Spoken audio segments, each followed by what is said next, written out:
Auzubillahi minash-shaytanir-rajim. Bismillahir-rahmanir-rahim. Assalamu alaikum everyone and welcome back in our lecture series CS 101. तो ये हमारा module number 30 है। इसमें हम इंशाल्लाह देखेंगे कि कंप्रेसिंग इमेजेस कैसे की जाती हैं और वीडियो कंप्रेस कैसे की जाती है, कौन से टूल्स इस्तेमाल किए जाते हैं, CPU जो कि आपका लैपटॉप है या कंप्यूटर है, सेंट्रल प्रोसेसिंग यूनिट जिसको आप कहते हैं, वो क्या होता है, और इंशाल्लाह मज़ीद हम काफ़ी कुछ लर्न करेंगे।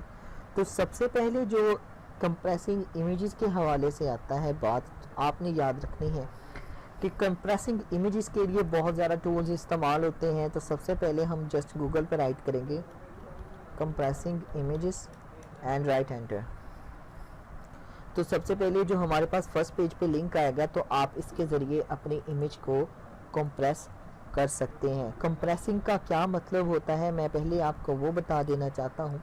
अगर हमारी फाइल का साइज़ समझ लें 2 MB है, तो वो उसको 160 या उसके कम MB में कर देगा ताकि आप उसको अपलोड कर सको। फ़र्ज़ करो आप व्हाट्सएप पे किसी को इमेजेस भेजते हैं या वीडियो भेजते हो, तो उसकी MB ज़्यादा होने के बायस आप उसको नहीं भेज सकते, तो आप क्या करोगे, उसको कंप्रेस करके आप उसको सेंड कर सकते हो। कंप्रेसिंग करने के लिए मोबाइल से एप्लीकेशन में भी बहुत ज़्यादा प्ले स्टोर पर ऐप मौजूद हैं, आप वहाँ पे जाके कंप्रेस इमेज कर सकते हैं। अगर आप लैपटॉप में काम कर रहे हैं तो आप जस्ट यहाँ पे ये वाली साइट ओपन करोगे, अपनी फ़ाइल को ड्रैग एंड ड्रॉप करोगे और इजीली आप इसको कर सकते हैं। लेट्स से मैं यहाँ पे अपलोड फाइल करता हूँ, आपको सिर्फ समझाने के लिए। मैंने ऑलरेडी यहाँ पे आप हेलो के नाम से एक फ़ाइल देख रहे हो।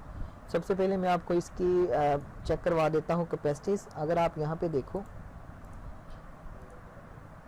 अगर मैं इसकी प्रॉपर्टी पे क्लिक करूँ तो आप देख सकते हो 218 KB है। और जब मैं इसको इस वाली साइड पे ड्रैग एंड ड्रॉप करके कंप्रेस करूँगा, ये देखो, ठीक है, ये कंप्रेस हो जाएगी। और कंप्रेस होने के बाद आप डाउनलोड ऑल पे क्लिक करोगे। डाउनलोड होने के बाद ये आपकी इससे ही कंप्रेस में फाइल में आ जाएगी मिनी के साथ, और आप अब इसकी प्रॉपर्टी चेक कर सकते हैं। और अब इसकी कितनी प्रॉपर्टी है, 66.9।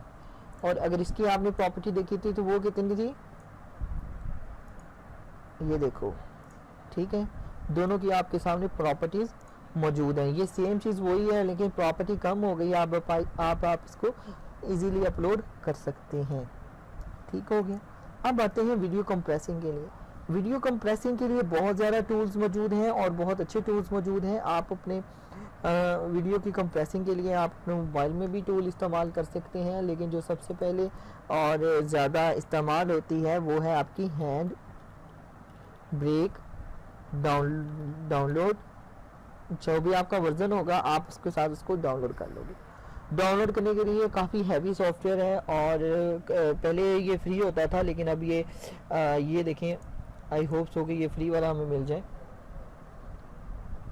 लेकिन ये फ्री वाला भी जो है आपका 1-2 वीडियो या 5-6 वीडियो आपके लिए काफ़ी है। तो इसका इंटरफेस कुछ इस तरह से है। मैं आपको डाउनलोडिंग के बाद वाला पोर्शन दिखा देता हूँ। जब आप डाउनलोड करोगे तो आपके पास ये कुछ इस तरह का आ जाएगा। आप इसको इजीली इंस्टॉल कर लीजिएगा और कंप्रेस करके आप इसको इंस्टॉल करके यूज़ कर सकते हैं। वेरी अच्छी टूल है, आप इसको इस्तेमाल करें। और जब आप इस्तेमाल करें तो मुझे कमेंट सेक्शन में बताइएगा कि आपको कोई प्रॉब्लम तो नहीं आई। अगर कोई प्रॉब्लम आएगी तो आप मुझसे पूछ सकते हैं। अब यहाँ पे आता है MPEG जिसको कहते हैं, मोशन पिक्चर एक्सपर्ट ग्रुप्स जिसको कहते हैं। तो ये आपकी फॉर्म होती है MPG के हवाले से। तो ये भी मैंने आपको बता दिया कि आप इसको किस तरह से ईजीली कर सकते हैं।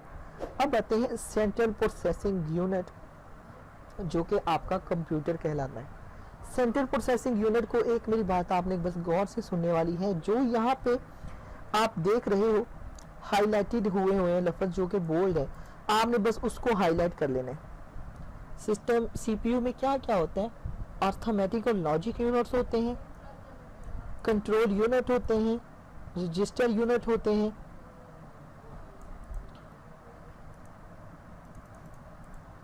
सॉरी, ये चीज़ें, ठीक है। और बस ये चीज़ें आपने याद रख लेनी है। Arithmetic logic units, control units और रजिस्टर, बसेस और मेन मेमोरी। ये जब आपने 5 चीज़ें याद कर लेनी है तो आपको समझ लें कि आपका सेंट्रल प्रोसेसिंग यूनिट हो गया है। सीपीयू जिसको यहाँ पे देखो सिस्टम को जिसको the brain of computer system कहा जाता है, वो होता क्या है, ये सारे का सारा जो भी आपका काम होता है वो सारा का सारा सेंट्रल प्रोसेसिंग यूनिट के जरिए होता है। अर्थमेटिक लॉजिक यूनिट्स में क्या होता है, 0 और 1 होता है। ठीक है, यहाँ पे मैं आपको लिख देता हूँ 0 और 1 होता है। कंट्रोल यूनिट क्या करता है, it's control all the process of your functionality, do this like many function, जैसे हम यस नो वाला सिस्टम कर रहे होते हैं। और अगर सिस्टम को देखा जाए तो उसमें आपको इंशाल्लाह जब हम ब्रीफली डिस्कस करेंगे तो मैं आपको इसके हवाले से रजिस्टर क्या होते हैं, बसेस क्या होते हैं और मेन मेमोरी के हवाले से आपको मजीद बताऊंगा। अब आ जाते हैं सबसे पहले एक चीज़ की बारी से हम इसकी तफसील से बात कर लेते हैं, ये एक्चुअली में क्या चीज़ होती हैं। सबसे पहले हम आ जाते हैं ये वाले के हवाले से, लॉजिक यूनिट्स किसके कहते हैं। लॉजिक और arithmetic unit circuitry are provide storage space for result produce that by the unit. ये आपकी आ गई अरिथमेटिक की डिफिनेशंस, मींस दैट कि ये क्या काम करता है, स्टोरेज स्पेस क्रिएट करता है। ठीक हो गया। अब आ जाओ आपके लॉजिक और जिसको आप कंट्रोल यूनिट कहते हैं अर्थमेटिक, बस इसको छोड़ दो, बाकी को छोड़ दो, खैर है। उसके बाद आते हैं बसेस के हवाले से, क्या होता है, बसेस क्या होती हैं, main memory are connected by the collection of wires cards buses. अब यहाँ पे आप फिगर से देख सकते हो, अगर मैंने रजिस्टर से मेन मेमोरी से कोई डाटा लेना है तो वो किसके जरिए लेना है, बस किसके जरिए लेना है। तो बस क्या कहलाती है, मेन मेमोरी। यहाँ पे देखो, a machine CPU and main memory are connected the collections of wires card buses. ठीक हो गया।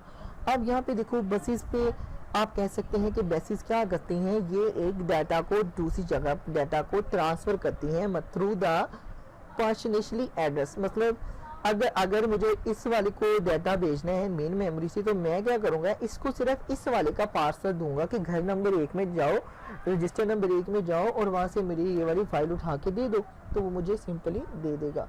तो गाइज अभी ये सिर्फ आपको ये बताने मकसद है, आपको डिटेल में जाने की ज़रूरत नहीं है। अभी बस आप इतना याद रखें कि सेंट्रल प्रोसेसिंग यूनिट में कौन से पार्ट्स होते हैं, arithmetic logic units, control unit, register units and buses and main memory होता है। ठीक है।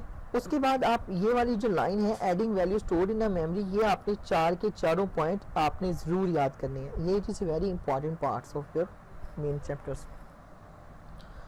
उसके बाद आता है स्टोर्ड प्रोग्राम। अब आपने ये एक मेरी बात गौर से सुनी है कि हम स्टोर्ड प्रोग्राम एक्चुअली में है क्या।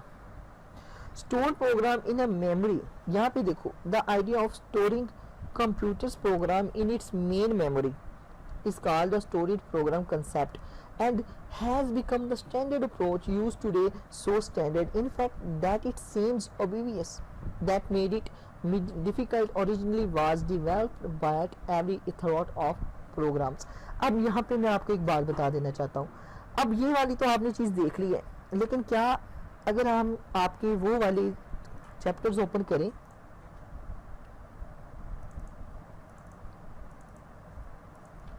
और आपके मॉड्यूल नंबर हम 33 पे को ओपन कर लेते हैं, टॉपिक नंबर 33। अब यहाँ पे आपको एक बहुत ही सिंपल सी ट्रिक आपको समझ आ जाएगी जो मैं आपको समझाना चाहता हूँ। यही मैं आपसे अर्ज करना चाहता था कि जो चीज़ आपको यहाँ पे मुश्किल नज़र आ रही होती है, आपने क्या करना है, पावर पॉइंट स्लाइड्स ओपन कर लेनी है उसकी और उसको इजीली आपने स्टडी कर लेना है। अब ये ओपन होती है,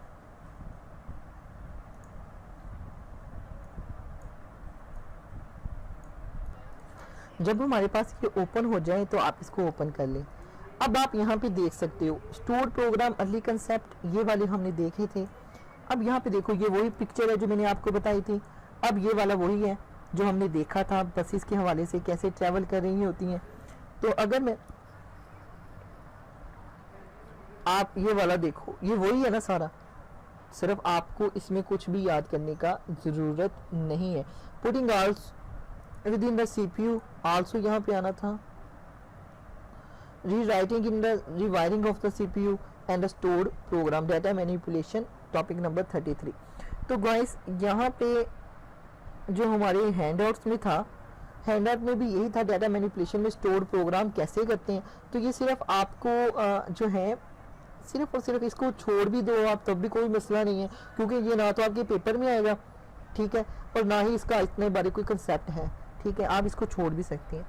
अब डाटा जहाँ पे आते हैं 34 पे कि ये एक्चुअली में क्या है मॉड्यूल नंबर 34 में। तो मॉड्यूल नंबर में अगर आपको यहाँ पे 34 ओपन करके दिखाऊं, बिकॉज यहाँ पे जो लिखा गया है हिस्ट्री लिखी गई है बहुत ज़्यादा टिपिकल करके, ताकि आपके माइंड के ऊपर से ही गुजर जाए, ठीक है। और मैं ये चाहता हूँ कि आपको जो भी स्टडी करवाऊँ वो बहुत इजीली और आपके अंडरस्टैंडेबल मैनर्स में है। अब ये देखो हमारे पास जब ये 34 आता है data manipulations, CPUs architecture and philosophies. सबसे पहले मशीन इंस्ट्रक्शंस क्या होता है, क्या है मशीन इंस्ट्रक्शंस के लिए सीपीयूज देखो किसके लिए बनाए गए होते हैं, are design to recognize the instructions in coding as bit pattern machine language machine instructions. उसके बाद बेसिक मशीन इंस्ट्रक्शंस के हवाले से आ गई है। गाइस ये कॉपीराइट का इशू ना बन जाए मेरी वीडियो में, इसीलिए मैं बस आपको यहाँ से बताना चाह रहा था कि ये जो आपको ये वाली जो लेक्चर्स है ना 33 और 34 में, आप बस इसको रीड आउट कर लो तो इंशाल्लाह ये आपका इजीली कंसेप्ट क्लियर हो जाएंगे। और इसमें याद करने वाली सिर्फ कोई बात नहीं है, सिर्फ आपको सिर्फ और सिर्फ क्या करना होगा, ये जो हाईलाइटेड दी गई है सीपीयू किसके लिए डिज़ाइन किया जाता है, उसके बाद मशीन का क्या काम होता है। मशीन का काम मैं आपको बता देता हूँ, अगर अल्फाज सिंपल वर्ड्स में बताऊँ, मशीन लैंग्वेजेस क्या करती है, जो हम राइट करते हैं उसको हाई लेवल लैंग्वेजेस में ट्रांसफ़र करती है, ठीक है। तो डिफरेंट टाइप की मशीन लैंग्वेजेस हैं। इंशाल्लाह when you grow in your next semester then you will learn many things. उसके बाद RISC क्या करता है, रिड्यूस इंस्ट्रक्शन सेट कंप्यूटर। तो ये आपको उसके जो है आपके शॉर्ट क्वेश्चन भी आ सकता है और कि इसका एब्रीवेशन क्या है, MCQs भी आ सकता है आपको पेपर में। Should execute minimal set of instructions, machine is efficient fast and less expensive. यहाँ पे आप अपनी बात याद रखनी है, जो मशीन है मशीन इससे अच्छी भी है, फास्टर भी है और तेज चलती है, लेकिन ये क्या करती है, should execute minimum set of instruction. तो ये थोड़े से सेट को जो इंस्ट्रक्शंस को एग्जीक्यूट करती है। अब आ जाए कॉम्प्लेक्स इंस्ट्रक्शन सेट कंप्यूटर, ये क्या करता है, ये आपको करता है कि other argues CPU should be able to execute large complex। ये लार्ज कंपनियों में इस्तेमाल होता है, ठीक है। ये था स्मॉल कंपनियों में, ये है लार्ज कंपनियों में, और इसको आप कॉपी कर सकते हैं इंक्रीजिंग कॉम्प्लेक्सिटी के हवाले से, ठीक है गाइस। अब इसका और इसका आपको कंपैरिजन आ गया है, तो आप कंपैरिजन की में सिर्फ अगर आपको कंपैरिजन आ भी जाए आप ये छोड़ दो, सिर्फ ये याद कर लो, ठीक है, रिस्क और सिस्क। जब ये याद कर लोगे तो आपका ये इंशाल्लाह कंप्लीट हो जाएगा। आई होप सो ये आपको 2 या 3 नंबर का आएगा। तो रिस्क में आपने यही याद कर लेनी है 2 लाइनें कि ये मशीन में इस्तेमाल होता है, ये भी मशीन में इस्तेमाल होता है, ये बड़ी कंपनियों के लिए इस्तेमाल होता है और ये छोटी कंपनियों के लिए इस्तेमाल होता है, ठीक है गाइस। तो अब आ जाते हैं 35 में, तो डाटा ट्रांसफ़र ग्रुप्स के हवाले से। अब डाटा ट्रांसफ़र कैसे होता है ये बात याद रखने वाली है आपको। RICS हमने देखा कि ये बड़ी कंपनियों के छोटी कंपनियों के लिए इस्तेमाल होता है, और CIS हमने देखा है कि ये बड़ी कंपनियों के लिए इस्तेमाल होते हैं। अब ये यहाँ पे एक और बात आ रही है, ये दोनों 3 ग्रुप्स में डिवाइडेड होते हैं, data transfer groups, the arithmetic and logic groups and the control groups, ठीक है। पहले वाला आ गया डाटा ट्रांसफर, दूसरा अरिथमेटिक्स लॉजिक यूनिट, और तीसरा आ गया control logic unit. Data transfer groups क्या करता है, यहाँ पे देखो, data transfer group consist of instruction that request the movement of data from one location to another. I hope so कि आपको बहुत इजीली समझ आ गया होगा कि मैं क्या कहना चाह रहा हूँ। गाइस यहाँ पे जो सिंपल सा आपको बोला गया है, ये डाटा ट्रांसफर क्या करता है, डाटा ट्रांसफर सिर्फ इतना सा काम करता है कि इंस्ट्रक्शन भेजता है कि मूवमेंट करो from one data location to ना अदर। उसके नाम से आपको जाहिर होना चाहिए कि वो क्या कह रहा है, कि क्या कह रहा है, ट्रांसफर करना है किसको, डाटा को, किसमें, एक जगह से दूसरी जगह से। उसके बाद हमारे पास डिफरेंट मेथड्स हैं, डिफरेंट टेक्नोलॉजीज हैं, हमारे पास डिफरेंट टेक्नोलॉजीज हैं। तो अब हम इसके लिए क्या कर सकते हैं, यहाँ पे सिर्फ आप इसको इतना सा याद रख लो कि instruction that movement data from one location to another that is called data transfer groups. ठीक है, अब यहाँ पे एक मैं आपको बात बता देना चाहता हूँ, द प्रोसेस इन्वॉल्व्स, यहाँ पे ये देख लो ये वाला, ठीक है, आपने ये वाली लाइन भी याद कर ली, the process involved in a transfer instruction is more likely copying the data rather than moving it. Thus, terms such as copy or closure better describe the action of the group of instructions. I hope so you understand what I say that. जब आप एक जगह से data copy करके दूसरी जगह पे paste करते हैं तब क्या होता है, डाटा ट्रांसफर हो रहा होता है। ठीक है, तो it is doing with that things. उसके बाद यहाँ पे देखते हैं an important group instruction within the data transfer category consists of the commands for the communication with devices outside the CPU main memory context, यानी कि printer, keyboard, display screen, disk driver etcetera, ये सारे के सारे ऊपर काम करता है आपका इनपुट आउटपुट सिस्टम। ठीक है, अगर आप इनपुट दोगे तभी तो वो आपको आउटपुट देगा ना। इनपुट आप कीबोर्ड से देते हो, डिस्प्ले स्क्रीन पे मिल जाता है, उसके लिए आपको क्या करना पड़ता है, ड्राइवर इंस्टॉल करने पड़ते हैं। ठीक है, तो ये होप्स हो कि आपको समझ आ गया होगा। अब अरिथमेटिक्स लॉजिक यूनिट पे आ जाते हैं। अब यहाँ पे देखो, ये कंसिस्ट करता है tells that the control units to request any activity within the arithmetics and logic unit. Step 3 figure number 42 and which is going to show in the above your lectures. तो ये सिंपल सा बता दिया गया है। और कंट्रोल यूनिट क्या करता है, consist of those instructions that direct the execution of the program rather than the manipulation of the data. ठीक है गाइस, बहुत आसान है। अब यहाँ पे तीनों में आपको फर्क भी नजर आ गया होगा। ये क्या करता है, ट्रांसफर, ये डाटा ट्रांसफर करता है। ठीक है, इन अरिथमेटिक और लॉजिक यूनिट क्या करता है, जब ये जो इसको इंस्ट्रक्शन मिलती है ना तो उसको कंट्रोल यूनिट को रिक्वेस्ट करता है कि an activity of arithmetic logic, मतलब ये काम करना है कि नहीं करना। मतलब जब हम सेव करते हैं तो वो कहता है ना यस एंड नो। अगर वो कहता है yes, then the consist of instruction that direct the execution of the program rather than the manipulation of data. तो ये इसको मैनिपुलेट करके आगे ट्रांसफर कर देता है। उसके बाद आता है प्रोग्राम की एग्जीक्यूशन कैसे की जाती है। ठीक है, प्रोग्राम एग्जीक्यूट कैसे होता है, जब आपने machine instruction is fetched from main memory. ठीक है, ये मेरी बात आपने गौर से सुनी है, ये तीनों पॉइंट बहुत ही अहम है। सबसे पहले आता है machine instruction is fetched from main memory to CPU. ठीक है, मशीन इंस्ट्रक्शन क्या करती है, फैच करती है कहां से, मेन मेमोरी से टू सीपीयू को, जिस तरह कि उसने यहाँ पे दिखाया। यहाँ पे आप देख रहे हो रजिस्टर है हमारे पास और यह हमारे पास मेन मेमोरी है, तो ये हमारे पास मशीन है और सीपीयू। अब हमें बस इसके जरिए हम मशीन से मेमोरी से इसका एड्रेस ले रहे हैं। मतलब ये देखो रजिस्टर्ड एड्रेस 00001002 एंड 0F, ये वाला रजिस्टर के जरिए हम यहाँ पे अपना मेन मेमोरी में डाटा स्टोर करवा रहे हैं। और हर डाटा क्या स्टोर हो रहा है, डिकोड एंड अपडेट 001 01 11 002। ठीक है, the order is the instruction are stored in the memories otherwise specified by the jump. ठीक है, मतलब ये कह रहा है कि अगर आप अपना डाटा स्टोर करवा रहे हो तो वो आप एक खास मेथड के जरिए करवाओगे, और अगर आप इसको नहीं करवाना चाहते तो आप इसको जंप करवा के ब्रेक करवा सकते हैं।